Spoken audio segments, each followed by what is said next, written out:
Hello everyone, this is Tom Fox and welcome to a special 5-part series on popcorn and compliance. The podcast series where I look at compliance through the lens of Hollywood movies. This month I start a special 5-part series on the classic Universal movie monsters from the 30s and 40s. I mine 5 of them for compliance lessons learned. We include Frankenstein, Dracula, the Wolfman, the Mummy, and we conclude with the Invisible Man. Our next episode is also self-evident as it is Bela Lugosi as Count Dracula from 1931, the original Count Dracula that Lugosi brought from the stage in New York. Last week, we looked at Boris Karloff as Frankenstein's monster. We will look at Lon Chaney Jr. and perhaps the most psychological of the classic Universal movie monsters, the Wolfman. We'll look at the Mummy, and we'll conclude our series with Claude Rains as the Invisible Man. So sit back, get a big old bag of popcorn, and get ready to enjoy Timothy and Fiona talking to us and taking a deep dive into the classic Universal movie monsters. And now that dashing man across continents, Bela Lugosi as Count Dracula, the vampire. We are stepping into this really eerie, gaslit world of a true classic, Bela Lugosi's 1931 Dracula. But look, this isn't just about the scares, not at all. Okay, let's unpack this, because a foundational horror film as a compliance parable, I mean, what a fantastic idea. Almost chillingly spot on, really. We're not here just to rehash the plot. We want to dissect, the Count's methods, his weaknesses, how his victims reacted, and pull out some incredibly potent lessons for risk management for today. Indeed. It's often said, isn't it? The biggest dangers are the ones we just don't see coming. And Lugosi's Dracula, he's a masterclass in exactly that. He isn't just a monster. He's really an archetype for those subtle, insidious threats that kind of weave their way into systems. He gets in using charm, right? Hides his real motives, which are totally destructive, and he thrives precisely because he operates, well, undetected, unmonitored, and frankly, because people don't quite believe it. It's just a perfect, chilling metaphor for risks that are lurking, often right there in plain sight. But you need a specific kind of vigilance to actually spot them. Absolutely. So our mission for this deep dive, we want to extract some striking, maybe even a little unsettling lessons in risk management, due diligence, cultural awareness, all from this absolute classic. I mean, that piercing stare, the deliberate way he speaks, that aristocratic charm, he completely mesmerized audiences back then. And now, almost a century later, he gives us this unique perspective on, well, the dangers of deception, unchecked power. Yeah. Really profound failure to recognize risk until it's just way too late. So here's where it gets really interesting. We've managed to distill 5 key compliance insights directly from Lugosi's Dracula, and they are surprisingly relevant today. So let's sink our teeth into our first lesson. Third parties are your greatest risk. This really feels like the classic way trouble gets in the door, doesn't it? It truly is, yeah. I mean, think about Dracula's big entrance into London. He doesn't show up, fangs bared, howling at the moon or anything. He steps off a ship, often implied to be like a regular commercial vessel, dressed impeccably. He's this figure of old world charm, gravitas even. He presents himself not as a threat, oh no, but as this exotic nobleman, just looking to, make some new connections in the city, and the people he meets. Like Renfield, that poor solicitor, or Dr. Seward, who seems totally respectable. Initially, they just see him as fascinating. Maybe a bit eccentric, sure, but ultimately a legitimate new contact. They're drawn in by the status, the mystery, the allure. Right. They see that polished exterior, the smooth talk, the sophistication, and they completely miss what's actually going on underneath. They do, maybe a superficial check. Are his papers okay? But they totally fail to question his underlying character, his real intent. And it's only when it's far too late they discover the horrible truth. He's literally feeding off their lifeblood, slowly, surely, draining the life out of their world, the people they care about. It's such a powerful image. And it just perfectly illustrates that whole archetype of third-party risk in, the corporate world. Precisely. In business, your third parties could be partners, agents, distributors, maybe even specialist consultants. They can seem just as polished, just as reputable. They come in with impressive CVs, maybe glowing references, a big marketing budget behind them. But look, without thorough and continuous due diligence, the kind that goes beyond just the surface stuff, they can bring immense risk. Legal risk, financial, reputational. Yeah. Huge risks to an organization. We see companies fall for this, don't we? They accept a partner based on charisma or apparent success, only to find themselves tangled up in bribery or sanctions violations, data breaches, all facilitated by that very relationship they welcomed in. So yeah, it's not just about ticking boxes. It can't be. The crucial insight here for compliance folks is that you have to treat every single third-party relationship as a potential source of, well, deep-seated risk. It means moving beyond just checking credentials to really assessing their operational integrity, their ethical stance. And we need like holistic due diligence, right? And rigorously monitor those relationships and never, ever just rely on that surface reputation, no matter how charming or impressive it looks.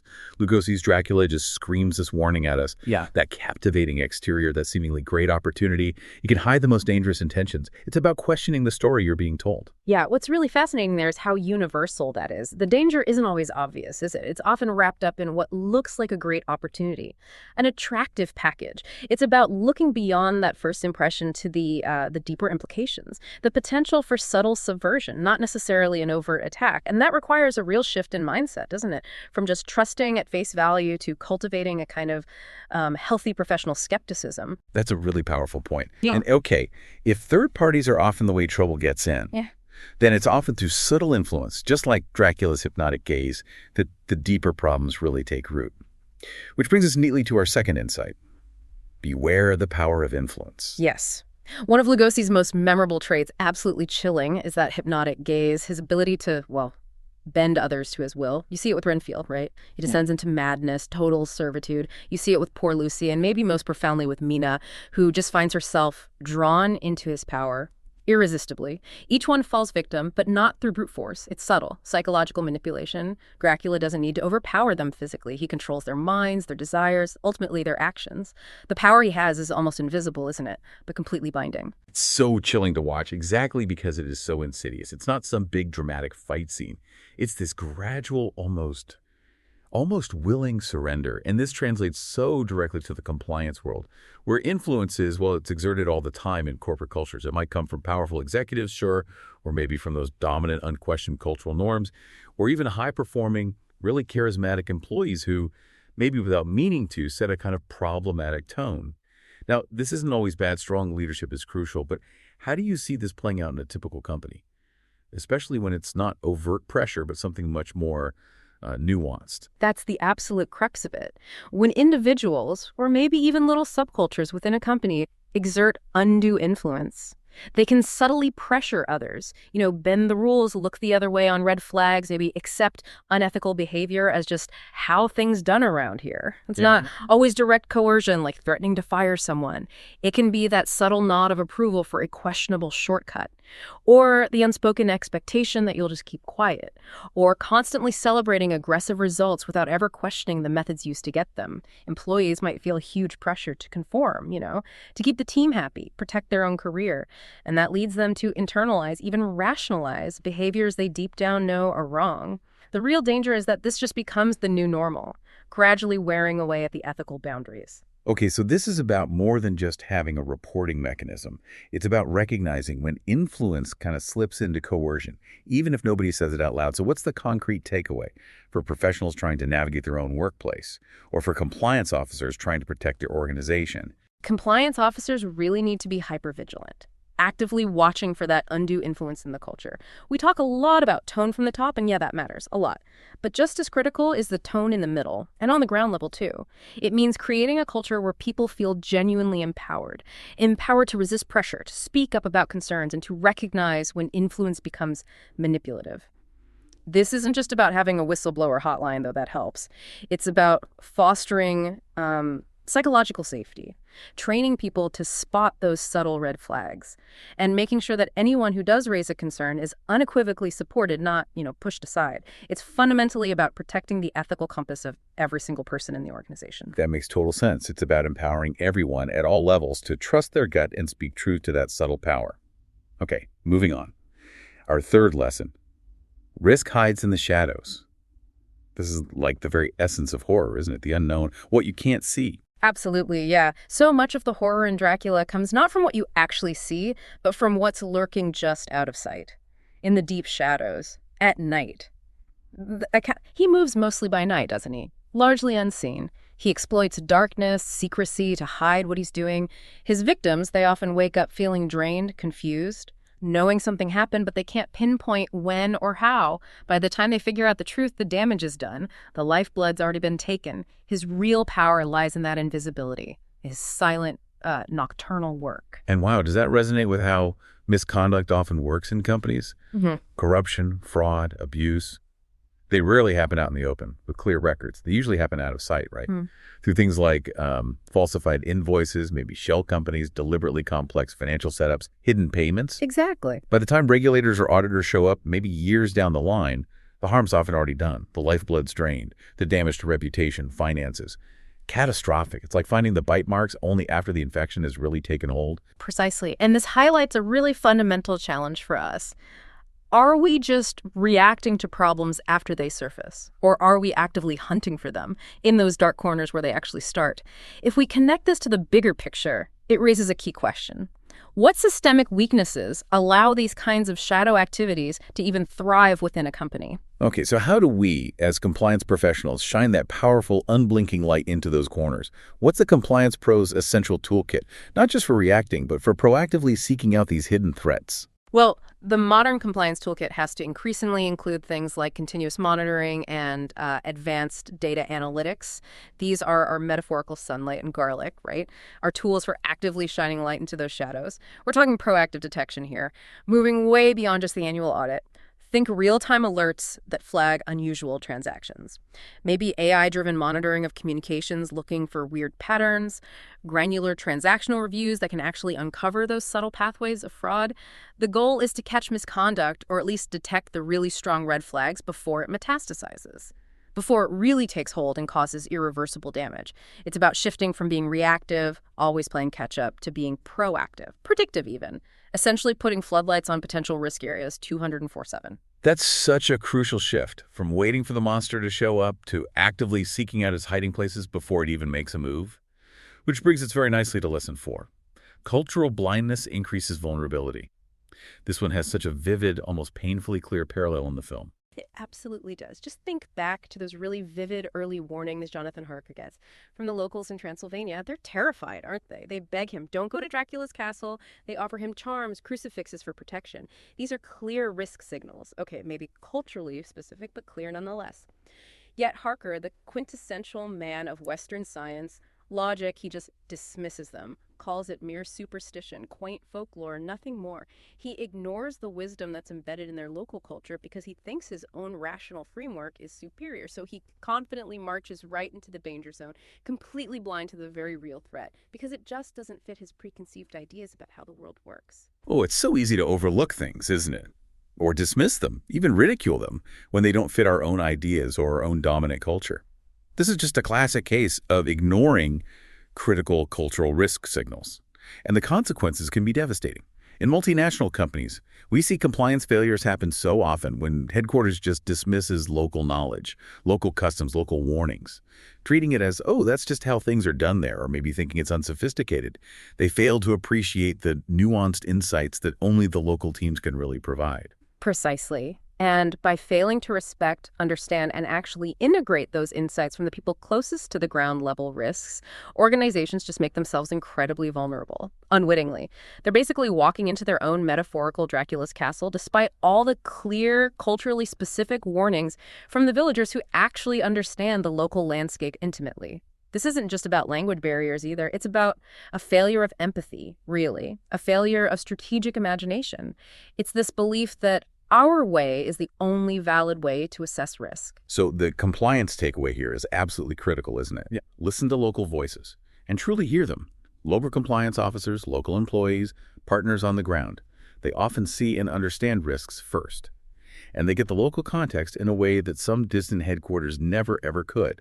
A compliance program that ignores that input or downplays it or just steamrolls over it, it's doomed to fail. It just builds blind spots where dangers can grow. Yeah. Respecting cultural context isn't just, being nice. It's an existential necessity for effective global risk management. It's about humility, right? Yeah. And understanding that wisdom comes in many forms, not just your own. Yeah, and this often means challenging that assumption that a single universal compliance policy is always the best approach. Sometimes true effectiveness comes from adapting, from listening, from empowering local teams to interpret and apply principles within their own cultural context, rather than just rigidly enforcing some top-down mandate that completely ignores local realities. That's a really powerful distinction.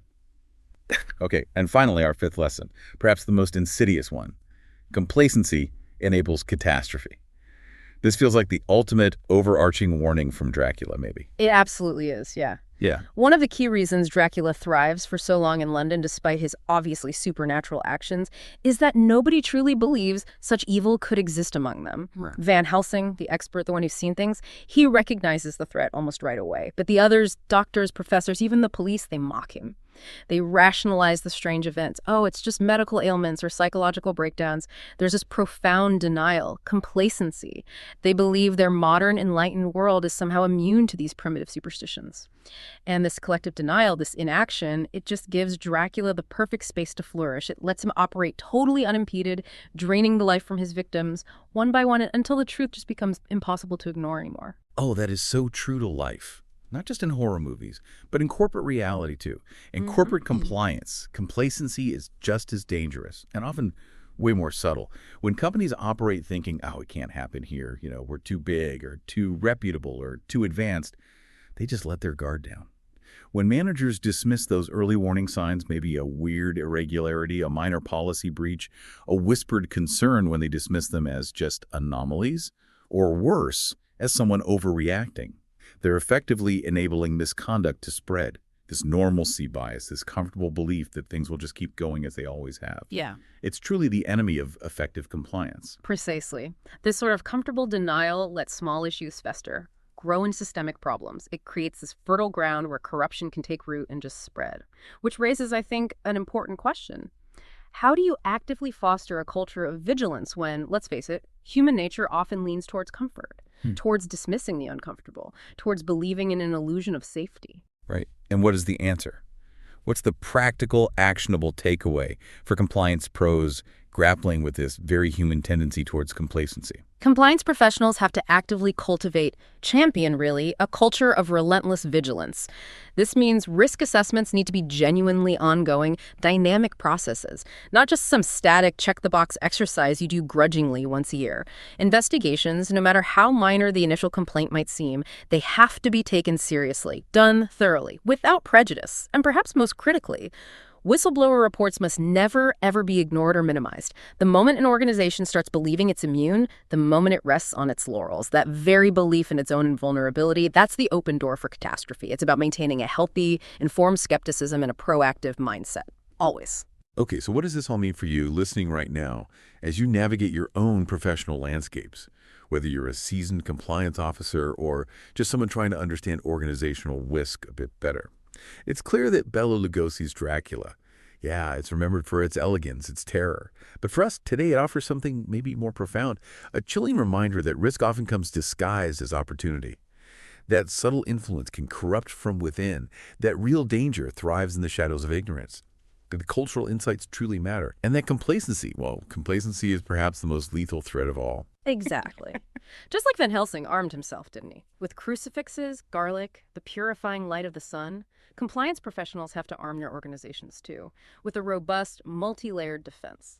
That means rigorous due diligence, the kind that probes way beyond the surface, continuous monitoring that shines a light into those hidden corners, cultural awareness that actually respects local insights, and a steadfast vigilance that constantly challenges those comfortable assumptions. Lugosi's Dracula teaches us, I think, that the greatest evil isn't always obvious. It's not always fanged and monstrous. Often it comes in a tuxedo, right, with a charming smile, maybe a foreign accent, promising immense value while subtly, expertly draining the lifeblood from those who trust too easily. Or maybe those who just refuse to believe. So your mission then, as you look at your own professional world, seems pretty clear. Don't let that charismatic, unvetted entity through the door without asking the hard questions. Don't ignore the subtle signs of manipulation. Shine the light of Gaeta into every dark place you can find. Respect the wisdom that comes from diverse perspectives. And above all, never, ever let complacency dim your organization's radar. Ensure that your organization isn't just prepared, but perpetually vigilant for what truly lurks in the night. Wow, what a powerful, enduring lesson from a classic film. Thanks for diving deep with us today. This is Tom Fox again. Thank you so much for listening to this episode, the special episode of Popcorn and Compliance. I hope you'll join us again next Friday, where we take a look at Lon Chaney and perhaps the most psychological of all of the classic Universal monsters, the Wolfman. That episode will premiere on Friday, October 17th. I hope you'll join us for that episode. My guest host, Timothy and Fiona, are AI voices, so I'd like to know what your thoughts are on having them guest host this podcast. So please leave something in the comments or shoot me an email. I'd love to hear from you. This series is a special production of the Compliance Podcast Network.